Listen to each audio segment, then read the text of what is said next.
Welcome to This Explainer. Today, we're tackling a radical but honestly incredibly freeing truth. We're going to explore why expressing profound heartbreak and even deep disappointment toward God isn't a failure at all. Actually, it's a deeply Christ-like expression of faith. Listen, if you've ever felt the crushing weight of a tragedy, maybe a sudden loss, a terrifying diagnosis, or a severely broken relationship, and you caught yourself wondering if your grief is somehow betraying your beliefs, well, you're exactly in the right place. Today, we're breaking down this profound and often totally misunderstood concept of biblical lament. We'll see how processing your grief through honest, unfiltered prayer actually validates your suffering, and why God absolutely welcomes that level of raw honesty. So, let's just get right into it by confronting this heavy tension that so many believers feel when tragedy strikes. We've all been there, or at least we know someone who has. When life completely falls apart, there's usually this secondary, hidden layer of suffering, which is feeling guilty for our own grief. We sit there and ask ourselves, man, if I'm really a person of faith, shouldn't I just be smiling through the pain? Does my deep disappointment mean my faith is weak, or that it's just outright failing? It's a really heavy question, right? And it deserves a structurally sound answer that's grounded directly in the source material of Scripture itself. All right, Section 1, When Faith Meets Tragedy. Let's start right off by debunking the myth of Stoic belief. Moving into Section 2, Naomi's honest despair. This is a fascinating historical case study in systemic hopelessness. To really wrap our heads around this, we have to look at Naomi in the book of Ruth. She didn't just have a bad Tuesday. She lost her husband, her 2 sons, and her entire livelihood. Staring down the barrel of total destitution in an ancient patriarchal society, her despair was so deep that it entirely reshaped her identity, her outlook on the future, and even her view of God's goodness. When she told her daughters-in-law to leave her, her argument was based on pure biological and situational impossibility. She looked ahead and anticipated only future lack, simply because there was zero logical path forward. And on top of all that, she explicitly stated that the Lord's hand had turned against her. Now, she didn't stop believing in God's existence or that He was in charge, but she absolutely 100% lost hope in His goodness toward her. And this quote right here brilliantly illustrates her core struggle. She allowed tragedy to literally overwrite her very name, going from pleasant, which is what the name Naomi means, to Mara, which means bitter. She just flat out announced this to her community when she arrived in Bethlehem. But, pay really close attention to how she phrases this. The Almighty has made my life very bitter. She is still naming God. She is still addressing the Almighty directly. This shows us something incredibly important. This is grieving faith, not a wholesale renunciation. She's complaining, sure, but she is complaining directly to the God she still believes is completely in control. Which brings us to Section 3, Christ-like sorrow and lament. Here we see raw emotional honesty being perfectly modeled. When we're trying to figure out if expressing deep disappointment or a feeling of abandonment is quote-unquote Christ-like, we literally just have to look at Jesus' own progression of lament. We all know He famously wept at the death of Lazarus, but His modeling of lament goes way deeper than tears of mourning. Just look at this timeline. Hours before the cross, in Gethsemane, facing impending physical and spiritual torture, Jesus did not mask His distress. Mark's gospel tells us He was deeply distressed, admitting to His closest friends that He was overwhelmed to the point of death.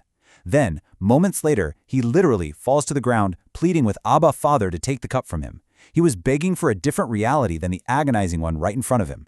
And then, culminating at 3 p.m. on the cross, we witness the ultimate expression of anguish. Christ completely validated the human experience of feeling entirely forsaken in a hopeless situation.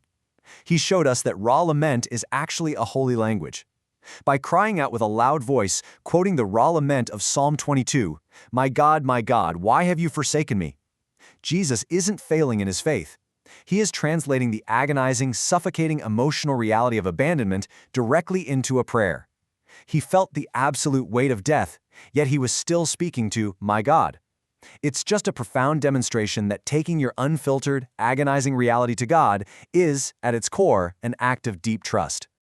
Let's jump to Section 4, Lament versus Toxic Rebellion. We need to look at the crucial psychological distinction here. Understanding the line between a healthy lament and a toxic rebellion is absolutely vital for our spiritual and psychological health when navigating tragedy. How do we make sure our disappointment looks like Jesus and Naomi, rather than just a destructive turning away from our Creator? Well, the first major difference is the direction of the pain. In biblical lament, the pain is directed interactively right to God as an honest prayer. In rebellion, the pain is directed away from God. The person just hardens their heart and cuts off communication entirely. Next, look at the core struggle. Lament is a wrestling match born out of confusion. Like, God, I know you're powerful, so why on earth is this happening? Rebellion, on the other hand, jumps to a definitive conclusion that denies God's character, basically claiming God is malicious or he just doesn't care. Finally, the ultimate posture of lament stays anchored in truth and submission, even when our feelings completely fail us. Rebellion? That's driven entirely by demands, refusing to submit unless circumstances immediately improve. And that leads us to Section 5, Honesty in Daily Prayer. Let's talk about some practical steps for when you hit a personal crisis.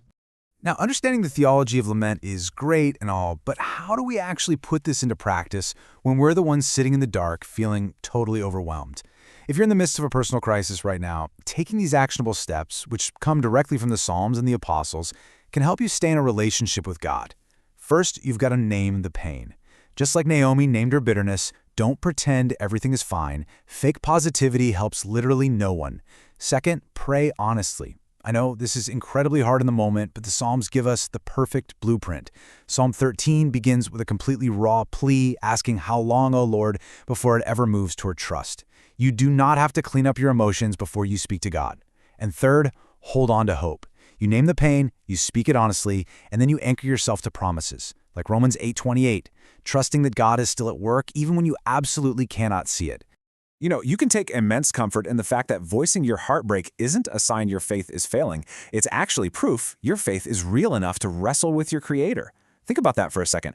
God is the Almighty. He has never been fragile. Your questions, your tears, your angry cries of why, none of that threatens him. Naomi felt completely emptied out, yet she returned to God's community. Jesus felt the profound, crushing weight of abandonment, yet he still committed his spirit into the Father's hands. They brought their full, unvarnished, messy reality right to the table, and God made room for the whole shebang. So as we wrap up this explainer, I want to leave you with a final, challenging thought regarding your own times of tragedy. When you face those moments of profound, world-shattering disappointment, will you choose the silence of rebellion, or will you step into the holy, Christ-like language of lament? Remember, your faith doesn't have to be stoic to be strong. Sometimes the strongest faith of all is the kind that cries out in the pitch black, refusing to let go of the God it cannot currently understand. Thank you so much for learning with me today. Take these insights, take a look at your own prayer life, and whatever you do, don't be afraid to bring your whole unbroken reality to the Creator.